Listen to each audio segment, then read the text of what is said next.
بنعود مرة أخرى مشاهدينا، وأنت الأجمل والأحلى مع زينة. الحقيقة يكون معنا خبيرة المكياج أستاذة هبة إبراهيم. الحقيقة نتعرف من خلال لقائنا معها على الأخطاء اللي ممكن تحدث وإحنا بنضع المكياج. أهلا بيك يا هبة. أهلا بحضرتك. أهلا بيك يا أمي. الحقيقة هبة دايما إحنا عندنا مشكلة إن إحنا يعني عندنا حب إن إحنا نظهر بشكل حلو، ولكن بيكون عندنا بعض الأخطاء. أكيد خصوصا مع بداية التجريب في مراحل عمرية معينة. بداية التجريب ما بنبقى مش عارفين إيه أنسب حاجة لوشنا، لسه مش عارفين نختار الدرجات المناسبة أو كده، فشوية هندي هنت على كيفية الاختيار بالنسبة للبرودكتس أصلا وإحنا بنشتري وطريقة استخدامها. مهم جدا. طيب احنا ايمي المفروض ان هي في يعني في جزء احنا محضرينه قبل كده، اللي هي الحاجات اللي الناس بتبقى عايزه تجربها، بس اوقات بتكون اخطاء فادحه، يعني نتائجها مش مرغوب فيها بالمره.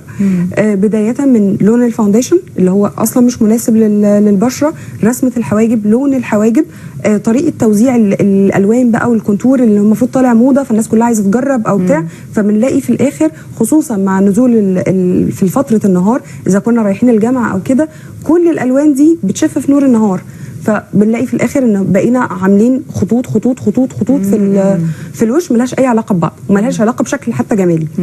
بس فاحنا المره دي يعني احنا النص ده احنا شغالين اوريدي حاجات غلط، والمفروض ان النص ده هنبتدي نوضح عليه بقى الطريقه الصح اللي نشتغل بيها. نتجنب الاخطاء. طيب هنبدا بايه؟ مبدئيا لون الفاونديشن، بس احنا اوريدي مجهزينه قبل كده. اللون ده المفروض ان البنوته اللي بتختار حاجه غلط اختارت كونتور بدرجات غير مناسبه، فاصبح تحت عينيها محلق، ممكن في درجات مختلفه كمان يبان مزرق، خصوصا لو عندها عيوب بشره او هالات سوداء او كده، فيبان الجزء ده مزرق، او لو بتتصور مثلا او بتاع يبان ان هي عندها كانها لابسه نظاره لونها ابيض. فده بيبقى طبعا حاجه غلط خالص. مهما كان الشعر غامق ما بلجأش ابدا للاسود هنا، علشان الشعر هنا هو لونه غامق. لو قلنا ان هي اختلط عليها الامر واختارت لون الاسود او الحواجب او اللي هترسم بيه حواجبها من لون شعرها، فهي كده اختارت اختيار سيء جدا، بقى شبه التاتو. يعني خلينا نبدا الصح مع بعض. احنا اوريدي راسمين الحواجب بطريقه بسيطه جدا، بس بنكملها بعد كده. هو يفضل ان احنا نحط عليها مسكره حواجب، ودي مش ناس كتيره قوي تعرفها، او هي اوريدي موجوده في الاسواق بس مش ناس كتيره بتحب تستخدمها، بس دي بتديني مظهر طبيعي اكتر. مكياجنا النهارده اغلبه بنحدد الحاجب، لكن بنديله بالظبط حرده من اخره، وفي الاول بس بنسرحه بمسكره الحواجب نديله شكل طبيعي اكتر، وبالتالي فتره النهار كل ما ملنا للطبيعي بيكون اللوك احلى كتير. بالنسبه لرسمه العين لا يفضل استخدام الوان بعيده قوي، السموكي والحاجات دي فتره النهار مش لطيفه خالص.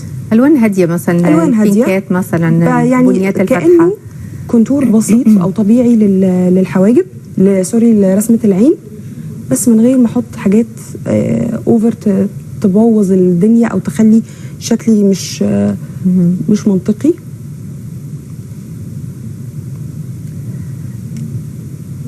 ممكن يعني ان انا لو انا هروح الجامعه الصبح ممكن استغنى خالص عن الاي شادو مثلا، ممكن استغنى عن الاي شادو في حاله ان انا عيني كمان مش لو مساحتها كويسه، مش مرهقه، مش محتاجه اداري فيها اي حاجه، خلاص مش لازم كل يوم انزل من البيت رسم عينيا.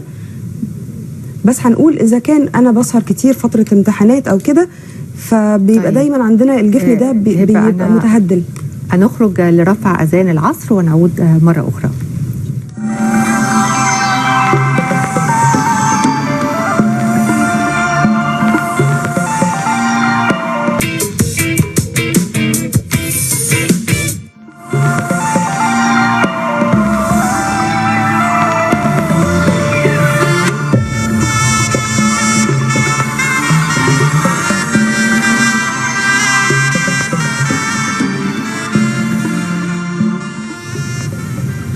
بنعود مرة أخرى مشاهدينا، بنواصل حوارنا مع خبيرة المكياج هبة إبراهيم، ويمكن احنا وقفنا عند جزئية الشادو يا هبة. إن يفضل إن الشادو يكون على روز شوية أو على بيج فاتح، ترابية، اللي هي درجات مش بعيدة جدا عن اللون الطبيعي للبشرة. ما احطش أزرق الصبح، ما احطش أخضر، تركواز، الدرجات النيلية. حتى كنت ممكن استخدمها الصبح، بس ده هيتطلب مني إن أنا أعمل ميك اب تقريبا شبه سواري، والصبح هكون يعني ملفتة جدا، والموضوع غير مناسب خالص للمشاوير الشغل او الجامعة او كده. ده مش لا يفضل خالص فترة النهار. فهو بس بكتفي بحاجة بسيطة خالص في حالة ان انا عيني مجهدة. ممكن استغنى خالص عن رسمة العين، ممكن احط كحل، ممكن احط ايلاينر. في حالة ان انا عيني ضيقة مثلا، ممكن احط اي شادو بسيط خالص، واستغنى بالماسكارا عن الايلاينر عشان ما ضيقش عيني شويه، او لو انا مش شاطره كفايه في رسمه الايلاينر، او بياخد مني وقت كتير زي ما بنات كتير قوي دي مشكلتها. فهتكتفي بحاجات بسيطه خالص.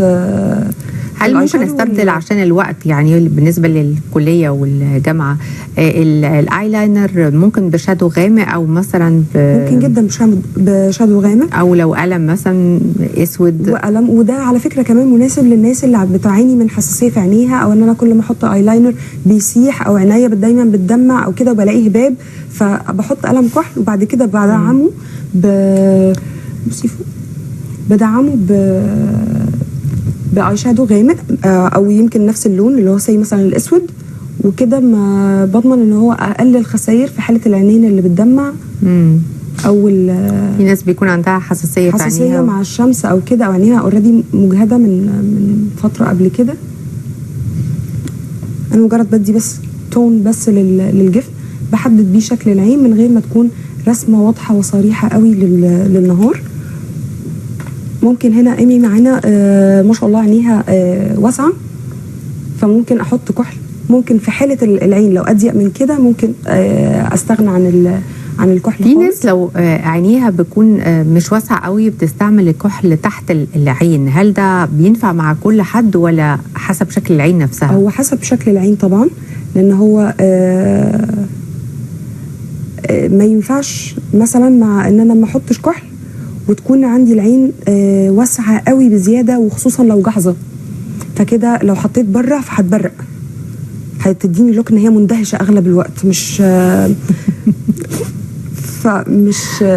هيبقى اللوك طبيعي. هنا احنا بنحاول نخلي اقرب حاجه، يعني العينين الجحظه والواسعه بزياده افضل حاجه ليها السموكي، فهنا ممكن نستغنى عن الوان كتير. انا بغمق اكتر اعرض بس الايلاينر، وبكده هتوصل لرسمه عين كويسه جدا، ومن غير ما تكون مجهده بالنسبه لها وتاخد وقت كتير.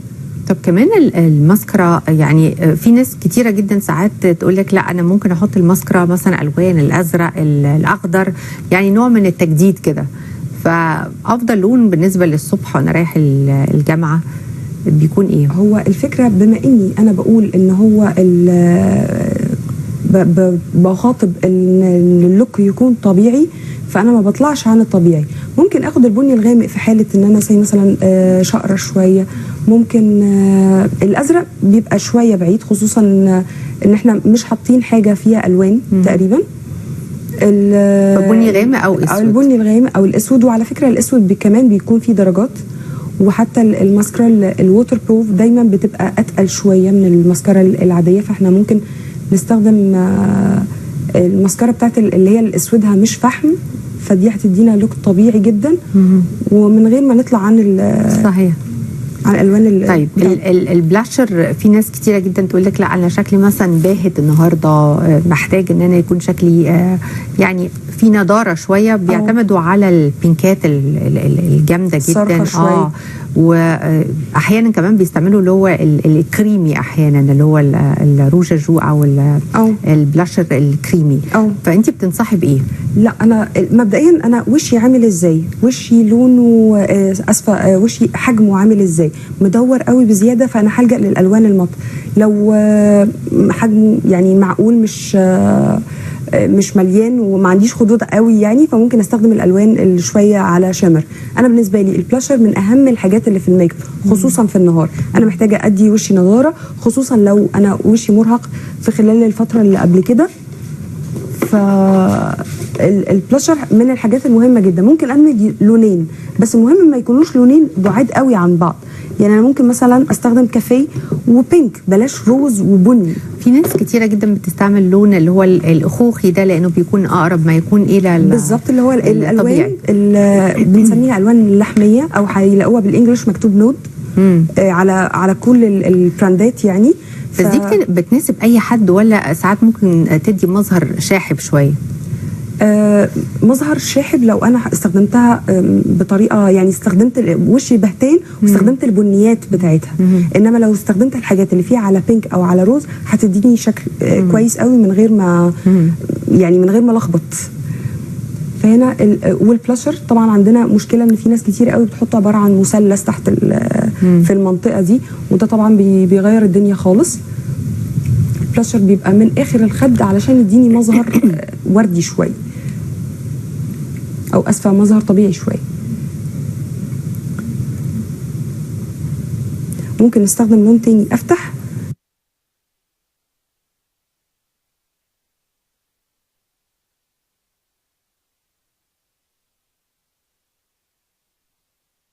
في حاله ان انا الوش عندي رفيع، فانا محتاجه املى الخد فكره كله. الكونتور انا بحتاجها يعني للحاجات البسيطه، ولا ممكن ان انا يعمل لي عيوب للمكياج اكتر من ان هو يفيد؟ اكيد انا لو مش فاهمه وشي انا ممكن اعمل فيه ديفوهات اصلا مش موجوده. يعني وشي رفيع بس انا حفظت ان الميك اب ارتست قالت هو خط كده وخط كده وخط كده، فخلاص انا عملت خريطه فقلبت وشي اصغر من الطبيعي. فانا لازم اعرف الموضوع ماشي ازاي علشان اوصل لنتيجه افضل. الموضوع اصلا الكونتور هو مش حاجه جديده طلعت النهارده الصبح، هو حاجه قديمه جدا، هو تكنيك في الوضع. فهو اساسه نظريه الضوء والظل. انا لو عندي دايره صغيره قعدت بقلم رصاص كده اهوت اعمل هنا اهوت كانها كوره، خلاص انا كده عملت بدايه الكونتور. الوان الروج المفضله بقى بالنسبه للميك اب الطبيعي اللي شكله ناتشورال، النود بقى بتاعي. النود انا بحب الالوان النود في النهار، بس لو يعني شكل الشفايف نفسه بيحجمني في حاجات كتير، لان ما تبقاش بنوته مثلا عندها مشاكل في اسنانها كتير وشفايفها مثلا ما شاء الله ممتلئه بزياده، وتحط لون نبيتي على الصبح، فهيبقى الموضوع اي حد هيشوفها هيبص ببقها، مش هيبص على اي حاجه تانية هي عاملاها. صحيح. فانا براعي شكل الشفايف. يعني واحده تانية ممكن تحط نفس اللون بس هي بقها صغير قوي واسنانها مرصوصه بزياده او صغيره بزياده او ابتسامتها مش عريضه، هيبان الموضوع طبيعي. خصوصا في فتره الشتاء، لان يعني الشتاء الى حد ما بيحب الالوان الدافيه يعني. صحيح. خصوصا ان لبسه بيبقى اغلب الوانه قاتمه. صحيح. فدايما بنحب ناخد الالوان الميك اب من اللبس. الصبح انا بحب الالوان خصوصا علشان ما بنبقاش بنشرب ميه كتير. بالنسبه للروج بحب الالوان اللي شويه فاتحه، غير ان هي فاتحه ما تبقاش مط. المط هتعزز شفايف الجفاف بتاع الشفايف، فتكون فيها لمعه شويه. فيها لمعه بالظبط، مش بتلمع، مش حاجه فيها لكن كريمي يعني أكتر. بس بالظبط اللي هو تديني مظهر كاني مش حاطه حاجه او كاني حاطه زبده كاكاو. والموضوع كله فتره الصبح ممكن ما ياخدش مني اكتر من 10 دقايق بس قدام المرايه.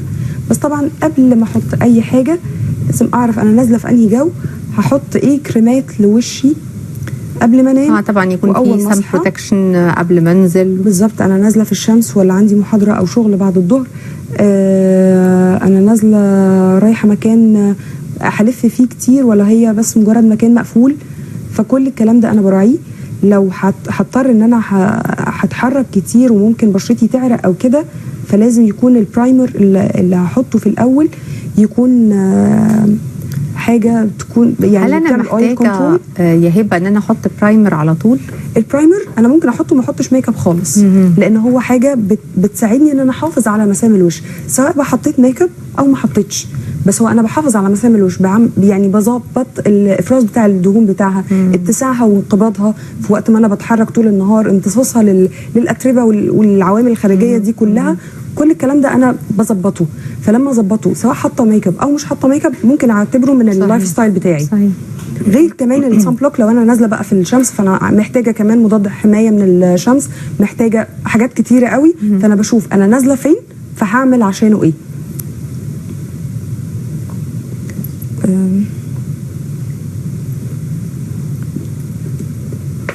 وهنا زي ما قلنا ممكن لو عندي حاجه بعد الظهر كمان، لو انا مثلا عندي الميك اب ده ممكن اعمل بعض الرتوش وانا خارجه بعد الظهر. بالظبط كده، انا ممكن اعدل عليه حتى لو انا خارجه مش هلحق اروح ان انا اغير الميك اب من الاول. مبدئيا لو انا من الناس اللي وشها بيعرق كتير، بمنديل وهشوف الزيوت افرزت فين، وبعد كده بسبراي هرش اللي هو السبراي بتاع الاويل كنترول علشان يثبت لي ويدعم البرايمر اللي انا المفروض حطيته الاول. وبعد كده ابتدي احط الرتوش بتاعتي، اقلبه حاجه لبريميدي او حتى سواري، مفيش مشكله. لو انا من الاول براعي ان انا بشتري ميك اب اوريجينال وحاجات كويسه، ساعتها ما عنديش اي مشكله في ان انا اقلب من ده لده. انما لو انا احتكيت بس مجرد احتكاك بمنتجات مش مظبوطه، فساعتها كل ده هيقلب تراب وهدي مظهر مش حلو خالص.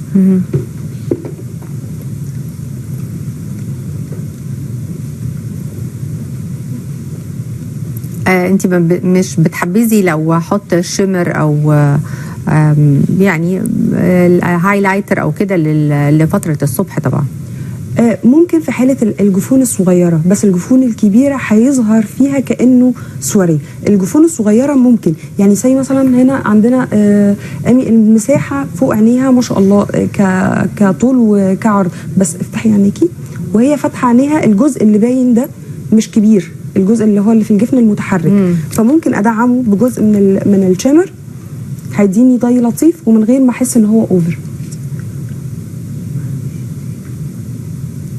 لو عملت كده ما غيرناش في اللوك كتير،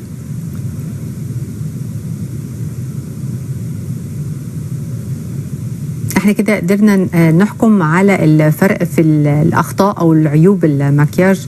يعني الحواجب مثلا هنا شكلها طبيعي جدا، الايلاينر مش موجود او موجود بشكل يعني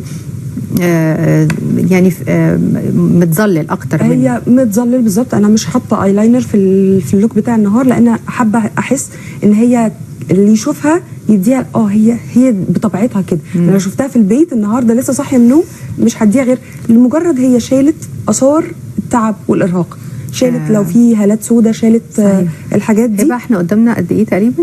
خلاص كده خلاص تمام. احنا بس يعني لو غمقنا من هنا هو بس ممكن يكون بعد الظهر، ممكن نقلبه بقى بعد الظهر ومش محتاج مجهود كتير. في حاله ان انا ابتدي اظهر مجرد ان انا بدعم بس البيجمنت بتاع اللوك، ممكن اقلبه بعد الظهر. بحدد بس بالظبط. عايزه اتقل يعني كل مره بخطوات بزياده، بس هي لو انا رايحه ريسبشن الصبح مش هيبقى بنفس هبه. انا بشكرك جدا، بشكر ايمي جدا، بشكرك. ميك اب حلو جدا، وفعلا يعني افدتينا ببعض الارشادات الجميله. شكرا ليكي، وبشكركم مشاهدينا. بكره ان شاء الله فريق عمل جديد، زينه جديده، الى اللقاء.